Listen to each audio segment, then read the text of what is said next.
আমরা আজকে সবাই এই আলতাবালি পার্কে একত্রিত হয়েছি যে এক্সিস্টিং স্কিল মাইগ্রেন্ট ফোরাম একটা আমাদের সিইও মিস্টার লুৎফুর রহমান উদ্যোগ নিয়েছেন।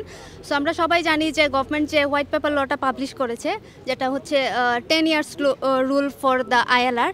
সো যেটা খুবই আনফেয়ার আমাদের সবার জন্য, কারণ সবাই এখানে আমরা এসেছি একটা প্ল্যান নিয়ে যে 5 বছর পরে আইএলআর বা এরকম অনেক আমাদের কলিগ আছে যে just few months left ILR পাওয়ার জন্য, বাট হঠাৎ করে দেখা যায় যে হোয়াইট পেপার পাবলিশ করা হয়েছে, হুইচ ইজ ভেরি ডিভাস্টিং আর খুবই ডিসঅ্যাপয়েন্টিং।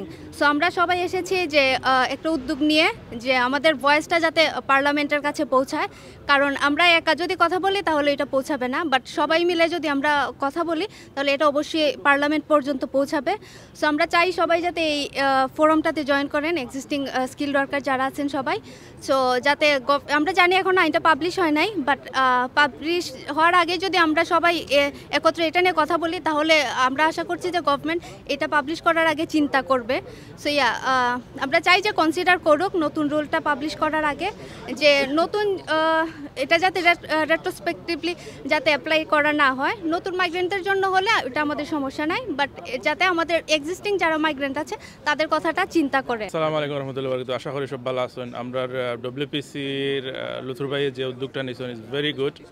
যারা মাইগ্রেন্ট এই দেশে আছে অ্যাটলিস্ট তারা যেন ন্যায় বিচারটা পায়, তার প্রতি আনফেয়ার যেন না করা হয়। প্রাইম মিনিস্টার যে হোয়াইট পেপার প্রপোজালটা আনছেন, প্রপোজালও অ্যাটলিস্ট আমরা ওটাও বয়েজ রাইজ করতাম চাইলাম যারা আইচ্ছেন অলরেডি এই দেশও স্কিল্ড ওয়ার্কার রুলে যারা অলরেডি আইচ্ছেন এই দেশও অ্যাটলিস্ট তারা যেন 5 ইয়ার্সে সেটেলমেন্টটা দেওয়া হয়। এরপরে যদি রুল চেঞ্জ করিয়া 10 ইয়ার্সও নেওয়া হয়, নতুন যারা আইব তারার ক্ষেত্রে রুলটা যেন অ্যাপ্লাই করা হয়। অ্যাটলিস্ট যারা অলরেডি এই দেশও আইচ্ছে স্কিল্ড ওয়ার্কার রুটে তারা 5 ইয়ার্সে যেন সেটেলমেন্টটা লিড ফরওয়ার্ড লাগি সুযোগ করে দেওয়া হয়। ওটা হইল সবর বয়েজ রাইজ করা। আপনারা জানেন আমরা একটা আজকে ফোরাম রেডি করেছি। ফোরামটা আসলে এক্সিস্টিং যারা মাইগ্রেন্ট যেখানে আমরা অলরেডি আছি তাদের সবার একটা ফোরাম। সো আমরা এই ফোরামের মেইন উদ্দেশ্য হচ্ছে পলিটিক্যাল কোনো পার্টির আমরা বলি হতে দেব না, যে ইলেকশনে জেতার আমরা একটা বলি হব না, এটার জন্য আমরা আসা।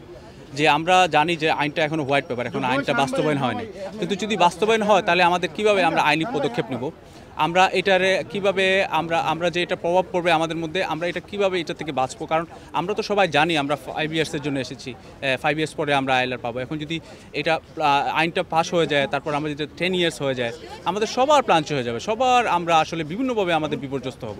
তাহলে আগে থেকে আমরা কিভাবে আইনি আমরা পদক্ষেপটা নিতে পারি, এবং এটা নিতে হলে আমাদের প্রথমে কী করতে হবে, আমাদের সবার ভয়েসটা একসাথে হবে, যে আমাদের ডায়ালগটা হচ্ছে together we are stronger. So আমরা যদি আগে থেকে আমরা সবাই একসাথে হয়ে একটা ফোরামের মাধ্যমে আমরা যেটা ক্রিয়েট করা হয়েছে এইটার মাধ্যমে সবাই আগে থেকে হয়, তাহলে আমাদের ভবিষ্যতে এরকম যদি হয় আমরা এটাকে আমরা প্রিভেন্ট করতে পারবো। এবং কথা হচ্ছে এই ফোরামটা আসলে আমাদের সবার, আমরা উদ্যোগ নিয়েছি আমরা কয়েকজন, আমরা জানেন ডাব্লিউবিসির মাধ্যমে এটা উদ্যোগ নেওয়া আছে, বাইস্টার লুথুর রহমান এটা উদ্যোগ নিয়েছেন, কিন্তু এই ফোরামটা সবার। আমাদের অফিসিয়াল একটা গ্রুপ আছে ফেসবুকে, আপনারা সবাই এখানে জয়েন করবেন, এটার মধ্যে আমাদের সব ডিটেল দেওয়া আছে, এবং আমাদের একটা ওয়েবসাইট আছে, আপনারা ওয়েবসাইটের মধ্যে জয়েন করলে আপনারা নিয়মিত সবগুলো তথ্য পাবেন। এবং আমরা খুবই শীঘ্রই বিভিন্ন এমপিস, তারপর বিভিন্ন বিবিসি ইন্টারন্যাশনাল যত নিউজ আছে সবগুলোতে আমরা নিউজ পাঠাবো, আমাদের ভয়েসটা আমরা রাইজ করব, যে আগে থেকেই যেন ওরা কোনো একটা এই আইনটা পাশ করার আগে ওরা যেন বারবার চিন্তা করে যে এই আইনটা পাশ করার আগে যে আমাদের কী অবস্থা হবে এবং আমরা যে একটা ভিকটিম। Thank you.